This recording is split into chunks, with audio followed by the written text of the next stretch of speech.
Hello and welcome back. Today, Toby presents the story of Buddha.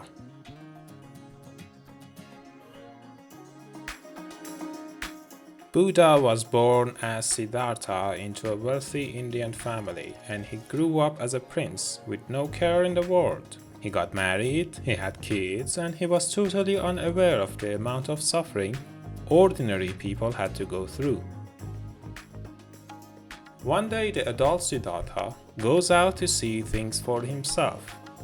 As he sets foot on the streets of the city with his companion, he starts to discover things he has never experienced before. He sees a helpless old man and is surprised, but his companion Chandaka tells him that it is not unusual as everybody grows old. He then sees a sick man, and Chandaka again tells him that all people grow sick. There is nothing surprising about that either. He also sees a dead body and is totally appalled, as he had never thought of death before. Finally, he comes across a guy who is meditating on the ground. This guy had refrained from eating and drinking and is practicing self-denial. It is his way of dealing with old age, illness, and death. Siddhartha then decides that it is the best course of action for him. Siddhartha then tries different meditation techniques. He becomes a beggar, tries yoga, and finally feels that this way of life doesn't suit him either, so he chooses a middle way. One day when he is sitting under a fig tree meditating, he experiences enlightenment. In this full awakening, the very first thing Siddhartha, now Buddha, discovers is called the Four Noble Truths, which are an explanation of suffering and the path to enlightenment. The Four Noble Truths are: the first one is dukkha, which acknowledges the existence of suffering in life. Number two is samudaya. It identifies the cause of suffering, which is one's craving or desire. The third is nirodha, which states suffering will end when humans cease to desire things. The fourth is magga, the path to the cessation of suffering. He then goes on to lay out the practices we need to take in order to cease desiring. These practices are called the Eightfold Path and are: 1. Right speech. 2. Right action. 3. Right livelihood. 4. Right effort. 5. Right mindfulness. 6. Right concentration. 7. Right view. And 8. Right resolve. Observing the Eightfold Path will lead to liberation. The ultimate liberation is called nirvana, which is a sense of complete freedom from all worldly attachments. It is total bliss that an enlightened person will experience.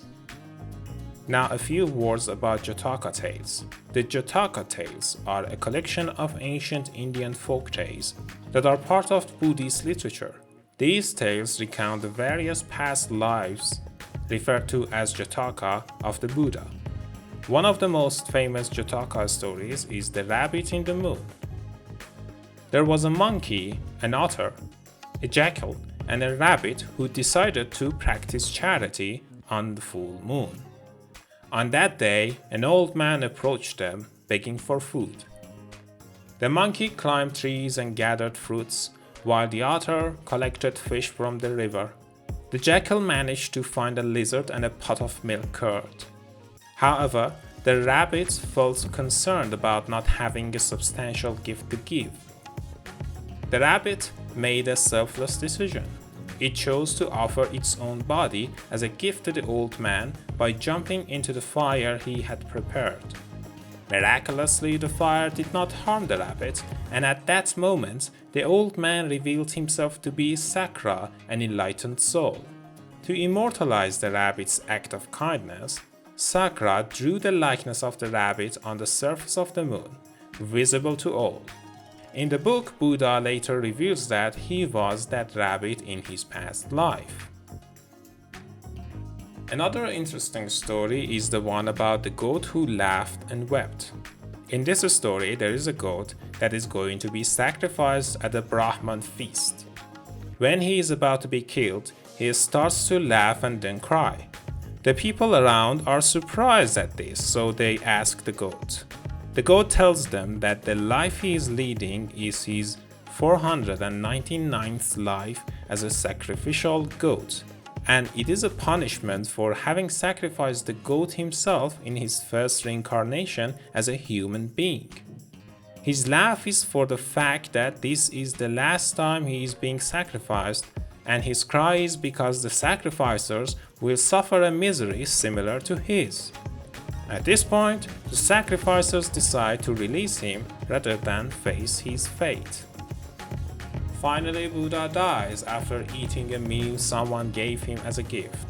He was surrounded by his followers, and after seeing they don't have any further questions, he left his body and reached a state of parinirvana, which is the uppermost state of nirvana. This is the end of our lecture. I hope you enjoyed it. Don't forget to subscribe, like, and leave your comments. And check out the descriptions for extra details. Until the next lecture, goodbye.